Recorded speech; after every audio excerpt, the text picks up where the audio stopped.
نحمده ونصلي على رسوله الكريم أما بعد أعوذ بالله من الشيطان الرجيم بسم الله الرحمن الرحيم وقل رب زدني علما صدق الله العظيم.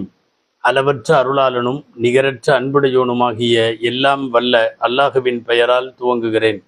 அருமை நாயகம் முஹம்மதுர் ரசூலுல்லாஹ் ஸல்லல்லாஹு அலைஹி வஸல்லம் அவர்களின் மீதும் நற்பாக்கியங்கள் நிறைந்த அவர்களுடைய உம்மத்தின் மீதும் குறிப்பாக பாக்கியம் பொருந்திய இந்த ஜும்மா நன்னாளில் நம் அனைவரின் மீதும் அல்லாஹுவின் அன்பும் அருளும் என்றென்றும் நிறைவாக உண்டாவதாக.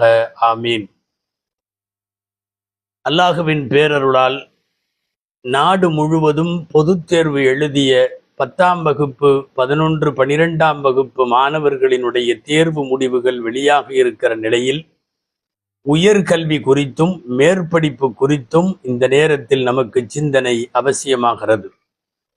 இடைநில்லாத கல்விக்கு, தடையில்லாமல் தொடருகிற கல்விக்கான உத்தரவாதத்தை முஸ்லிம் சமுதாயம் காலத்தின் தேவையையும் அவசியத்தையும் கருதி தர வேண்டும். ஒரு மாணவனுடைய படிப்பில் தற்காலிகமாக ஏற்பட்டிருக்கிற சூழ்நிலைகளுக்காக நீங்கள் படிப்பை நிறுத்துகிற முடிவெடுக்கிற போது அது அந்த மாணவ மாணவியரின் தனி வாழ்க்கை மட்டுமல்ல, உங்களின் குடும்பத்திற்கு மட்டுமல்ல, ஒட்டுமொத்த முஸ்லிம் சமுதாயத்திற்கு அது பேரிழப்பாக அமையும் என்பது இந்த தேர்வு முடிவுகள் வெளியாக இருக்கிற நேரத்தில் நாம் சிந்திக்க வேண்டிய முக்கியமான செய்தி.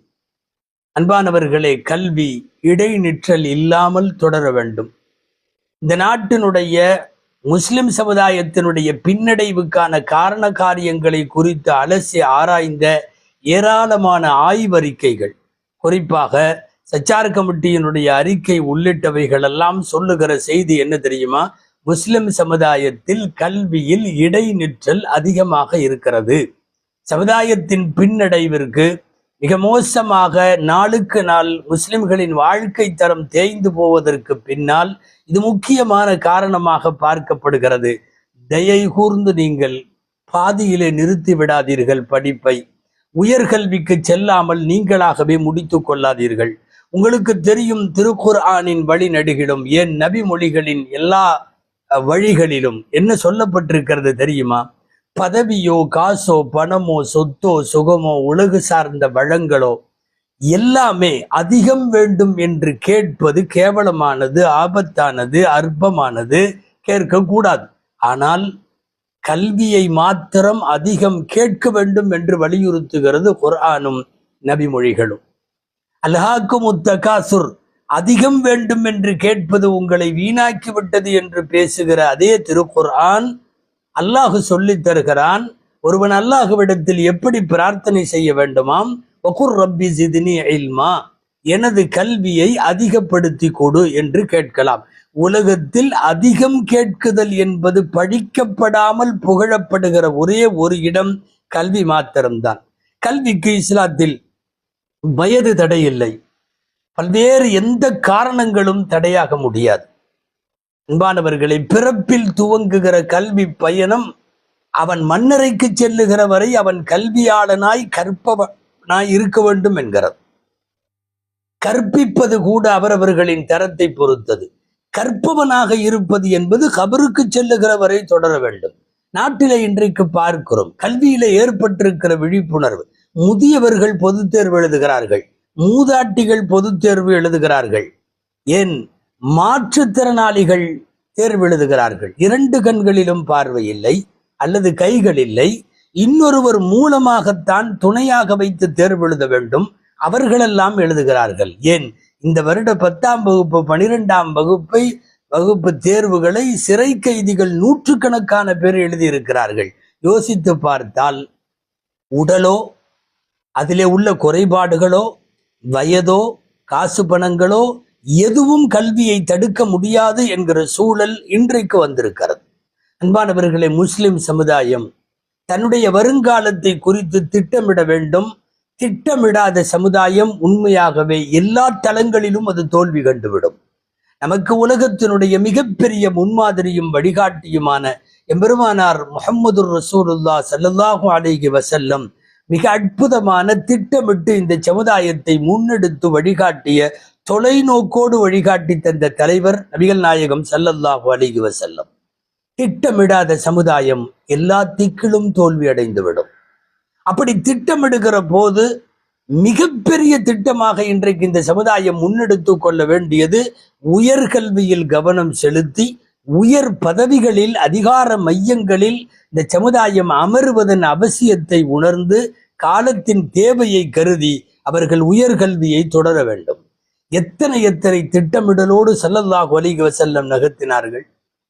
இஸ்லாமிய வளர்ச்சியின் போது மிகப்பெரிய தடைகளை சந்தித்த காலங்களில் அபிசீனியாவிற்கு நாயகம் ஹிஜ்ரத்து செய்வதை துவக்கி வைத்தார்களே, மிகப்பெரிய திட்டமிடல். ஒரு 13 ஆண்டு கால மக்காவினுடைய தொடர் தொய்வுக்கும் தோல்விகளுக்கும் பல்வேறு இன்னல்களுக்கும் ஆளானதற்கு பிறகு மதீனா என்கிற மண்ணிற்கு அத்தனை பேரும் ஒரு சமூகமே புலம்பெயர்ந்து போய் அவர்கள் இஸ்லாமிய வளர்ச்சிக்கு வித்திட்டார்களே, அது மிகப்பெரிய திட்டமிடல். 10 ஆண்டு காலத்திற்கு போர் செய்ய மாட்டோம் என்று மக்காவிலே உள்ள எதிரிகளோடு ஒப்பந்தம் போட்டார்களே, ஹுதைபியா என்று வரலாறு பொன்னேடு பொதித்து வைக்கப்பட்டிருக்கிற அந்த ஒப்பந்தம் மிகப்பெரிய திட்டமிடல். ஸல்லல்லாஹு அலைஹி வஸல்லம் நபித்துவ பட்டம் பெற்றதிலே இருந்து அவர்கள் வஃபாத் ஆகிற வரை மறையும் வரையான 23 ஆண்டு காலங்களும் நேர்த்தியான ஒரு சமுதாயத்திற்கு திட்டமிடல் மூலமாகத்தான் காய்களை நேர்த்தியாய் நகர்த்தி இருக்கிறார்கள் நாயகம் ஸல்லல்லாஹு அலைஹி வஸல்லம். அந்த வரிசையில் திட்டமிடாத சமுதாயம் பெரிய தோல்வியை தழுவ வேண்டிய சூழ்நிலை வரும். முதலில் கல்வியில் தொய்வு இந்த சமுதாயத்திற்கு வந்துவிடக்கூடாது. அல் குர்ஆனில் இன்றைக்கும் உயிரோட்டத்தோடு இருக்கிற ஒரு வசனம், அஇது லஹும் மஸ்ததஅதும் மின் குவ்வத்தின், நீங்கள் உங்களால் முடிந்த அளவு உங்கள் பலத்தை நீங்கள் தயார் செய்து வைத்துக் கொள்ளுங்கள். பலம் என்பது ஆள் பலம் அல்ல, வாட்களின் பலம் அல்ல, ஆயுத பலம் அல்ல, அறிவுசார் பலங்களும் மனித வள ஆற்றல்களும் மேம்படுத்தப்பட வேண்டும் என்பது இந்த ஆயத்தினுடைய பொருள் என்பது நவீன காலத்தினுடைய திருக்குர்ஆன் விரிவுரையாளர்கள் இந்த ஆயத்தை அணுகி பேசுவார்கள். அஇது லஹும் மஸ்ததஅதும், முடிந்த அளவு உங்களை நீங்கள் தயார்படுத்துங்கள். அன்பானவர்களே, 3 விஷயங்களில் முன்னேறாத வரைக்கும் ஒரு சமுதாயம் தன்னுடைய இலக்கை நோக்கி அடைய முடியாது, வெற்றி பெற முடியாது என்பது நமக்கு தெரியும். ஒன்று கல்வி, இன்னொன்று அரசியல், இன்னொன்று பொருளாதாரம். கல்வியிலும் அரசியலிலும் பொருளாதாரத்திலும் இன்றைக்கு இருக்கிற இந்திய சூழலில் இந்த 3லேயும் தனது பங்களிப்பை செலுத்தாத முஸ்லிம் சமுதாயம் முன்னேறுவதும் தொடர்ந்து அது தன் சமுதாயத்தை முன்னேற்ற பாதைகளில் கொண்டு செல்லுவதும் ரொம்ப ரொம்ப கஷ்டம். என்ன ஒரு வித்தியாசம், உலகத்தின் எல்லா சமுதாயத்திற்கும் இந்த 3ம் தேவை. ஆனால் இஸ்லாமிய பார்வையில் கல்வியானாலும் அரசியலானாலும் பொருளாதாரமானாலும் ஆன்மீக தொடர்போடு இது ஊக்குவிக்கப்பட வேண்டும். வெறும் கல்வி அல்ல, இறைவனை அறிகிற, இறைவனை சாருகிற, இறையச்சத்தோடு நடக்கிற, மார்க்கத்தினுடைய அக்கறையோடு சமுதாயத்தினுடைய அக்கறையோடு கற்கப்படுகிற கல்வி, அதற்காக முன்னெடுக்கப்படுகிற அரசியல், அது குறித்த பார்வைகளோடு நகர்த்தப்படுகிற பொருளியல் வளர்ச்சி, இவைகள் 3ம் இல்லாவிட்டால் அது கண்ணுள்ள சமுதாயம் அல்ல, குருட்டு சமுதாயமாக போய்விடும். ஆச்சரியமாக இருக்கிறது அன்பர்களே, 1400 1500 வருஷமாகிவிட்டது. 15 நூற்றாண்டுகளுக்கு முன்னால் இஸ்லாமிய வளர்ச்சியை முன்னெடுக்கிற போது எம்பெருமானார் ஸல்லல்லாஹு அலைஹி வஸல்லம், உங்களுக்கு தெரிந்த செய்தி சுருக்கமாய் சொல்லுகிறேன். பத்ரினுடைய போர்க்களத்தில் ஒரு கைதி ரிலீஸ் ஆக்குவதற்கு முஸ்லிம்களுக்கு 4000 திர்ஹம் கொடுக்க வேண்டும். பெனாலிட்டி, தண்டம். 4000 திர்ஹம் கொடுத்தால் ரிலீஸ் ஆகிவிடலாம். நூற்றுக்கணக்கான கைதிகளை கையில வைத்திருந்த நபிகள் நாயகம் ஸல்லல்லாஹு அலைஹி வஸல்லம் 4000 திர்ஹத்தை வசூலித்திருந்தால் அது பல்லாயிரக்கணக்கான திர்ஹங்களாக சமுதாயத்திற்கு பலன் தந்திருக்கும். ஆனால் அதை விடவும் ஒரு தூரமான பார்வை பெருமானாருக்கு இருந்தது. கைதிகளை விடுதலை செய்கிற போது சொன்னார்கள், 4000 பணம் வேண்டாம், உங்களில் எத்தனை பேருக்கு எழுதவும் படிக்கவும் தெரியுமோ என் பிள்ளைகளுக்கு, என் சமுதாய பிள்ளைகளுக்கு, முஸ்லிம்களின் குழந்தைகளுக்கு, எழுத படிக்க தெரியாதவர்களுக்கு சொல்லி கொடுத்து விட்டு நீங்கள் ரிலீஸ் ஆகிவிடுங்கள், நீங்கள் விடுதலை ஆகிவிடுங்கள். 4000 கையிலே கொடுப்பது எனக்கு வேண்டாம், 4 பேருக்கு எழுத படிக்க சொல்லி கொடுத்து விட்டு நீ ரிலீஸ் ஆகு என்பது ஒரு மிகப்பெரிய தொலைநோக்கு. அதுவும் அந்த காலத்தில், பஞ்ச காலத்தில், வயிற்றிலே கல்லை கொட்டி கொண்டு வறுமையோடு போராடி கொண்டிருந்த காலத்தில் எனக்கு காசு வேண்டாம், என் சமுதாயத்திற்கு கல்வி வேண்டும் என்கிற உயர் சிந்தனை பிரமிக்க வைக்கிறது இன்றையும் வரலாற்று ஆய்வாளர்களுக்கு. எம்பெருமானார் ஸல்லல்லாஹு அலைஹி வஸல்லம் கல்வியை கேட்டார்கள். ஒரு சமுதாயம் முன்னேற கல்வியை தவிர வேறு எந்த முகாந்திரமும் முன்னேற்றிவிட முடியாது. ஹஜ்ரத் சுலைமான் அலைஹிஸ்ஸலாம் நம் வரலாற்று நூல்களில் பார்க்கிறோம். அல்லாஹ் 3 கொடுத்தான். 3இல் ஒன்றை தேர்ந்தெடுக்குமாறு சொன்னான். கல்வி வேண்டுமா, காசு வேண்டுமா, ஆட்சி வேண்டுமா, அதிகாரம் வேண்டுமா? அல் இல்மு வல் மால் வல் ஜாஹ். கல்வி, காசு பணங்கள், உயர் பதவி. நபிமார்களின் வழியில் வந்து நின்ற அறிவு கூர்மையாக தங்கள் யோசனையை வைத்த ஹஜ்ரத் சுலைமான் அலைஹிஸ்ஸலாம் கல்வி வேண்டும் என்றார்கள். காரணம் என்ன தெரியுமா? கல்வி வருகிற போது காசு பணமும் தானாக வரும், செல்வாக்கு வரும், உயர் பதவிகள் வரும். அந்த கல்வியை வைத்தே எந்த உயரத்தினுடைய இருக்கையையும் போய் அடைந்து விட முடியும். நபிகள் நாயகம் ஸல்லல்லாஹு அலைஹி வஸல்லம் அவர்கள் நபிமார்களின் வழியிலே வந்தவர்கள். கல்வியை தீர்க்கமாய் முன்னெடுக்க வேண்டும் என்கிற யோசனையை எல்லா தளங்களிலும் பேசி வந்தார்கள். சுலைமான் அலைஹிஸ்ஸலாம் கல்வியை தேர்ந்தெடுத்த போது நடந்தது என்ன தெரியுமா? காசு பணமும் கைகூடியது, உயர் பதவிகளில் அதனுடைய அலங்காரமும் தானாக தேடி வந்தது. அதனால் தான் கல்வியை கையில் எடுக்க வேண்டும் என்று தொடர்ந்து சர்வதேச அளவில் இஸ்லாமிய அறிஞர் பெருமக்களும் சமூக அக்கறை உள்ளவர்களும் தொடர்ந்து பேசி வருகிறார்கள். குர்ஆன் கல்வியை ஆரம்பமாக பேசி படிக்க வேண்டும் என்பதை முதல் வசனமாக சொல்லி வழி நெடுகிலும் 100கணக்கான வசனங்களை கல்வி, கல்வியாளர்கள், கல்வி குறித்த சிந்தனை, கல்வி வளர்ச்சி, கல்வியை பரவலாக்குதல், கற்பிக்குதல், எழுத்தறிவித்தல் என்று எல்லாம் போகிறது. நீங்கள் 1000 பேருக்கு உணவு கொடுப்பதை எல்லாம் விட எழுத்தறிவித்தல், அன்னசத்திரம் 1000 நட்டல் ஒரு நீண்ட தமிழ் பாடல் அல்லவா? ஆங்கோர் ஏழைக்கு புன்னையாவினும் சிறந்தது ஆங்கோர் ஏழைக்கு எழுத்தறிவித்தல். ஒரு ஏழை குடும்பம் எழுத்தறிவு பெறுமானால், படிப்பறிவு பெறுமானால் ஒரு பிச்சை எடுக்காத சமுதாயத்தை அங்கே உருவாக்கிவிட முடியும் என்கிற சிந்தனை எல்லா நூல்களும் சொல்லுகிறது. எல்லா பெரியவர்களும் அதை வலியுறுத்தி இருக்கிறார்கள். சஹீஹுல் புகாரியில் கல்வி என்கிற பாடத்தில் 102 நபிமொழிகள் இடம்பெற்றிருக்கிறது. கல்வி குறித்தும் கற்றல் கற்பித்தல் சிறப்பு குறித்தும் கல்வியாளர்கள், ஆசிரியர்கள், மாணவர்கள், வகுப்பறைகள் இது சார்ந்த எல்லா சிந்தனைகளையும் முன்வைக்கிறார்கள் சஹீஹுல் புகாரியில் இமாம் புகாரி ரஹிமஹுல்லா அவர்கள். அன்பானவர்களே, ஒரு காலத்தில் கல்வியில் கோலோச்சியது முஸ்லிம் சமுதாயம். நாம் பாரம்பரிய பழம்பெருமை பேசுவதற்காக சொல்லவில்லை. இன்றைக்கு நோபல் பரிசு உள்ளிட்ட எல்லாவற்றையும் தக்க வைத்துக் கொண்டிருக்கிற ஐரோப்பிய கண்டத்தின் நாடுகளுக்கு கல்வி பிச்சை போட்டது முஸ்லிம் நாடுகள், முஸ்லிம் சமுதாயம். நிச்சயமாக ஐரோப்பா இருண்டிருந்த போது அரபுகள் எல்லாம் மிகப்பெரிய வெளிச்சத்திலே இருந்தார்கள். அகில உலகத்தினுடைய கல்வி வளம், நூல் நிலையம், ஆசிரியர், அறிவு சிந்தனை, விஞ்ஞான சிந்தனை எல்லாம் இருந்த இடம் எது தெரியுமா? முஸ்லிம் சமுதாயம். ஏன் இப்படியானது? அல்லாஹ்வினுடைய கல்வி சார்ந்த கோணத்தை கொஞ்சம் நாம் யோசித்தால் தெரியும். திருக்குர்ஆனில் ஒரே ஒரு இடம் கல்வி பயணத்தை பேசுகிறது.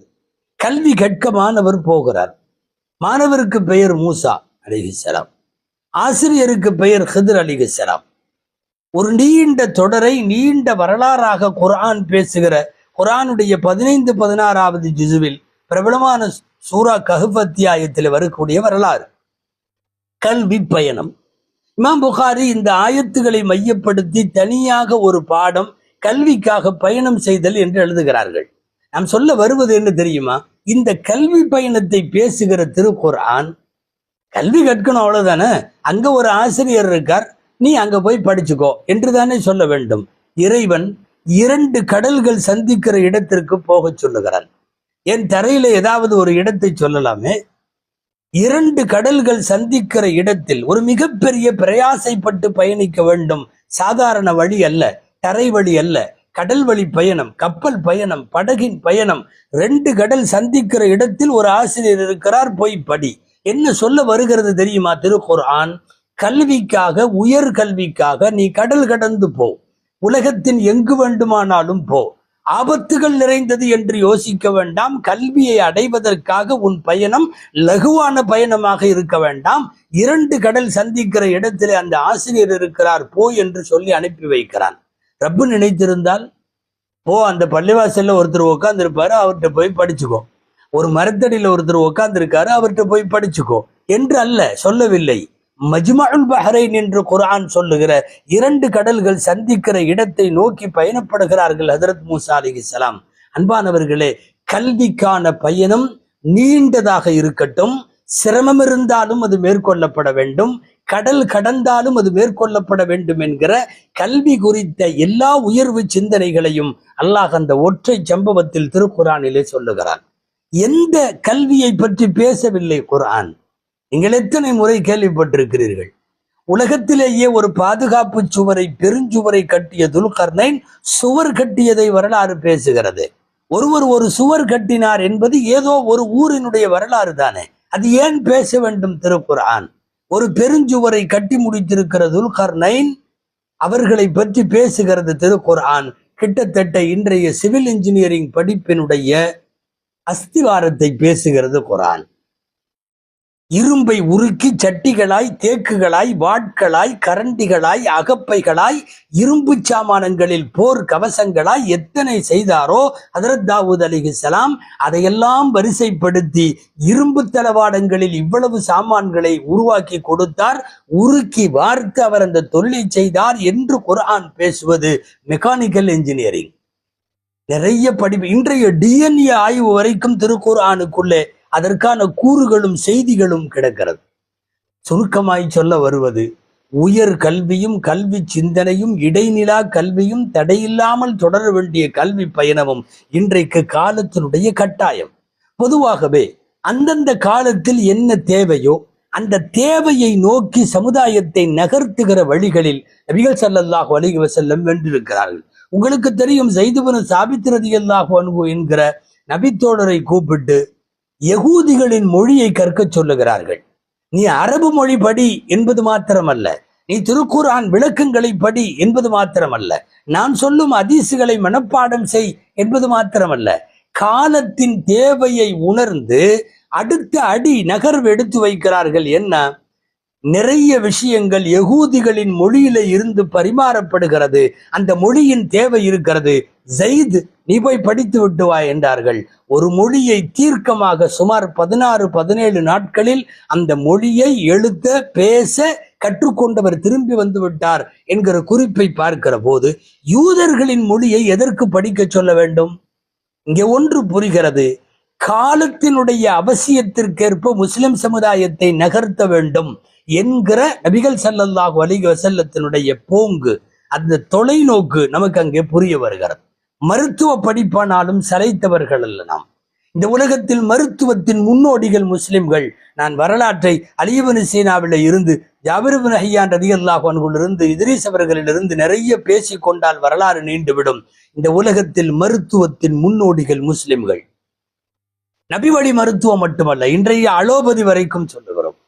ஆய்வு கூடங்களில் தயாரிக்கப்படுகிற மருந்து வகைகளுக்கு முன்மாதிரிகள் முஸ்லிம் சமுதாயம். இமாம் ராஜி ரஹ்மத்துல்லாஹி அலைஹி அவர்கள் ஷாஃபி ரஹ்மத்துல்லாஹி அலைஹியினுடைய பெருமைகளை குறித்து ஒரு நூல் எழுதியிருக்கிறார்கள். மனாகிபுல் இமாம் ஷாஃபிஈ என்று பெயர் அந்த நூலுக்கு. இமாம் ராஜி ரஹ்மத்துல்லாஹி அலைஹி அதுல பதிவு செஞ்சிருக்கிற ஒரு விஷயம் என்ன தெரியுமா? இமாம் ஷாஃபிஈ ரஹ்மத்துல்லாஹி அலைஹி சொல்லுகிறார்கள், இந்த உம்மத்து மொத்த கல்வியில 3 பங்கா பிரிச்சோம்னா 1 பங்கு மருத்துவம், 3ல 1/3 மருத்துவம். அந்த கல்வி முஸ்லிம்களின் கையில இருந்தது. அதை ஏன் இப்போது யூதர்களிடமும் நசராக்களிடமும் கொடுத்து விட்டீர்கள் என்று வருத்தத்தோடு அவர்கள் பேசிய பதிவை எழுதுகிறார்கள் இமாம் ராஜி ரஹ்மத்துல்லாஹி லையஉ சுலுஸல் இல்மி வவக்கலூஹு இலல் யஹூதி வன் நஸாரா. கல்வியில் 3ல் 1 பகுதியான மருத்துவத்தை வீணாக்கி விட்டது இந்த முஸ்லிம் சமுதாயம், அதை யஹூதி நஸராக்களிடம் ஒப்படைத்து விட்டது என்று இமாம் ஷாஃபி ரஹ்மத்துல்லாஹி அலைஹி வருத்தப்பட்டதற்கு பின்னால் மருத்துவம் உள்ளிட்ட எந்த உயர் படிப்பும் முஸ்லிம்களுக்கு புதிது கிடையாது. அவர்கள் ஏற்கனவே அவர்களின் முன்னோடிகள் நிறைய உருவாக்கி இருக்கிறார்கள். அன்பானவர்களை, இப்போது நாம் சொல்ல வருவது, நாடு முழுக்க பொதுத் தேர்வு எழுதிய மாணவர்களினுடைய தேர்வு முடிவுகள் வந்திருக்கிற நிலையில் 2 விஷயம் சொல்ல வேண்டும். இந்த காலத்தில் பரீட்சையில ஃபெயில் என்பது, தோல்வி என்பது ஒரு பெரிய விஷயமே அல்ல. அடுத்த 2 மாதத்தில் 3 மாதத்தில் மீண்டும் அவர்கள் தேர்வு எழுதி வென்று விடுகிறார்கள் என்பது இந்த காலத்தில் நமக்கு கிடைத்திருக்கிற கல்வியின் முன்னேற்றத்திற்கான பெரிய ஒரு ஊன்றுகோல். 2வது செய்தி, யாரெல்லாம் அப்படி தேர்வு பெற்றார்களோ அவர்கள் ஊக்குவிக்கப்பட வேண்டும். அவர்களின் குடும்ப அளவில், அவர்களின் உறவினர்கள் அளவில், அவர்களின் மஹல்லா அளவில் எல்லா பக்கமும் ஊக்குவிக்கப்பட வேண்டும். குறிப்பாக 10, 11, 12ஆம் வகுப்புகளில் நல்ல மதிப்பெண்களை பெற்றவர்களை, நான் அன்பு சார்ந்த சமுதாயத்தினுடைய தலைவர்களை, அமைப்புகளை, இயக்கங்களை மட்டுமல்ல, மஸ்ஜிதுகளை எல்லாம் கேட்டுக்கொள்ளுகிறேன். மஸ்ஜிதனுடைய நிர்வாகம் அவர்கள் செய்கிற பல்வேறு பணிகளில் இது இன்றைய காலகட்டத்தின் முக்கியமான பணி. உங்கள் மஹல்லாவில் நல்ல மதிப்பெண் 10, 11, 12ஆம் வகுப்புகளில் பெற்றிருக்கிற மாணவ மாணவிகளை நீங்கள் பள்ளிவாசலுக்கு அழைத்து கௌரவப்படுத்துங்கள். ஜமாத்தார்கள் முன்னிலையில் ஊக்கத்தொகை தாருங்கள். அவர்களின் உயர்கல்விக்கு ஏற்பாடு செய்யுங்கள். பள்ளிவாசல் நிர்வாகிகள் தயவு செய்து இமாம் நியமனம், முஅத்தின் நியமனம், பள்ளிவாசலை அலங்கரித்தல், மனாராக்களை அலங்கரித்தல், வண்ண விளக்குகளை போடுதல், தரைகள் பளபளப்பாக இருத்தல் என்றெல்லாம் செய்யப்படுகிற பள்ளிவாசலின் சாதாரண வேலைகளை தாண்டி உயர்கல்வியில் ஒரு மஹல்லாவினுடைய முன்னேற்றத்துக்கு அந்த மஸ்ஜிதினுடைய நிர்வாகத்திற்கு பெரும் பங்கு இருக்கிறது. மஸ்ஜித் நிர்வாகம் உடனடியாக இதை செய்ய வேண்டும். பொது தேர்வில் வெற்றி பெற்ற மாணவர்களை ஊக்கப்படுத்தி இடை நிற்காமல் அவர்கள் கல்வியை தொடருவதற்கு ஒருவேளை பொருளாதாரம் தடையாக இருக்குமானால் அதை ஏற்பாடு செய்து இடைநிலா கல்விக்கு அவர்களுக்கு முக்கியத்துவம் தந்து அதை ஊக்குவிக்க வேண்டிய கடமை இன்றைக்கு மஸ்ஜித் நிர்வாகிகளுக்கு உண்டு. பள்ளிவாசல்களிலிருந்து இத்தகைய சமூக முன்னேற்றத்திற்கான பணிகளை முன்னெடுக்கலாமே. திரும்ப திரும்ப திரும்ப கல்வி இல்லாத காரணத்தால் இந்த நாட்டில் நாம் எவ்வளவு வஞ்சிக்கப்பட்டோம் என்பதை விவரமாக சொல்ல வேண்டிய தேவையில்லை. சட்ட ஒழுங்கில், நீதி பரிபாலனங்களில், நமக்கான உரிமைகளை பெறுவதில், நம்முடைய சட்டங்களை பாதுகாப்பதில், இந்த எல்லா இடத்திலேயும் உயர் கல்வியை படித்து அதிகார மையங்களுக்கு செல்ல முடியாததால் இன்றைக்கு நாம் அனுபவிக்கிற தொல்லைகள் ஏராளம். ஸல்லல்லாஹு அலைஹி வஸல்லம் சொல்லுவது போல், ஒரு முஃமின் ஒரே பொந்தில் 2 தடவை கொட்டப்பட மாட்டான். தொடர்ந்து கொட்டப்படுகிற முஸ்லிம் சமுதாயம் இனிமேலும் கொட்டு வாங்காமல் இருக்க வேண்டும் என்றால், ஜந்துக்களின் தீண்டுதல்களிலிருந்து இந்த சமுதாயம் பாதுகாப்பு பெற வேண்டுமானால் கல்வி, அரசியல், பொருளாதாரம், அதிலே முதலில் கல்வியை முன்னெடுக்க வேண்டும். பிச்சை பெறாத சமுதாயத்தை உருவாக்க முடியும். அடுத்தவர்களிடத்திலே யாசித்தலை இகழ்ந்து பேசுகிற தமிழ் நூல்கள் எல்லாம், இறந்து வாழுதல் மிக மோசமானது என்று பேசுகிற, பிச்சை எடுப்பதை கேவலமாக பேசுகிற தமிழ் புலவர்களும் தமிழ் நூல்களும் கூட பிச்சை எடுத்தாவது படிக்க வேண்டும் என்று தான் சொல்லுகிறது. யாசகம் செய்து படிப்பதிலே கூட தவறில்லை. மஹல்லாவினுடைய முஸ்லிம்களை, அதனுடைய நலன்களை முஸ்லிம் சமுதாயம் முன்னெடுக்க வேண்டும். கடைசியாய் ஒரே ஒரு செய்தி, அல்லாஹு ஜல்ல ஷானுஹு தஆலா தன்னை திருத்தி கொள்ளாத, தன்னை மாற்றி கொள்ளாத, தன்னுடைய முன்னேற்றத்தில் கவலை கொள்ளாத எந்த சமுதாயத்தையும் இறைவனாகவெல்லாம் தானாக கொண்டு வந்து முன்னேற்றி விட மாட்டான். வானம் ஒருபோதும் தங்க மழை பொய்யாது, வெள்ளி மழை பொழியாது. உமர் ரலியல்லாஹு அன்ஹு சொன்னது போல் நாம் தான் உழைக்க வேண்டும், நாம் தான் தேவையான தேவைகளை பூர்த்தி செய்து கொள்ள வேண்டும். வானம் தங்க மழை பொழியாதல்லவா? இன்னல்லாஹ லா யுகையிரு மா பிகௌமின் ஹத்தா யுகையிரு மா பிஅன்ஃபுஸிஹிம். தங்களை தாங்களே மாற்றிக்கொள்ளாத சமுதாயத்தை அல்லாஹ் மாற்ற மாட்டான் என்று திருக்குரானில் 2 இடத்தில் மிக உறுதியான ஒரு செய்தியை அல்லாஹ் சமுதாயத்திற்கு தருகிறான். நாம் மாறியாக வேண்டும். இடை நில்லாமல் ஒரு கல்வியை தொடருவதை முஸ்லிம் சமுதாயம் உறுதி செய்ய வேண்டிய நேரம் இது. தயவு செய்து உயர்கல்வியில் கவனம் செலுத்துங்கள். அதிகார மையங்களை நோக்கி நம் அடுத்த தலைமுறையை நகர்த்துங்கள். எல்லாம் வல்ல அல்லாஹு ஜல்ல ஷானுஹு தஆலா இந்திய முஸ்லிம்களாய் மானத்தோடு, மரியாதையோடு, விவேகத்தோடும், வீரத்தோடும், எல்லா விதமான கண்ணியங்களோடும் இந்த நாட்டில் வாழ அல்லாஹ் வழிவகை செய்வானாக. அதற்கு உந்துதலாக இருக்கிற இந்த கல்வி என்னும் பெரும் கொடையை அல்லாஹ் இந்த சமுதாயத்திற்கு அவன் தொடர்ந்து வழங்குவானாக. தொடர் கல்வியை, உயர் கல்வியை பெற்று முன்னேறுகிற சமுதாயமாய் முஸ்லிம் சமுதாயத்தை அல்லாஹ் அமைத்து தருவானாக. ஆமீன். வஆகிரு தஅவானா அனில் ஹம்துலில்லாஹி ரப்பில் ஆலமீன். அஸ்ஸலாமு அலைக்கும் வரஹ்மத்துல்லாஹி வபரகாத்துஹு.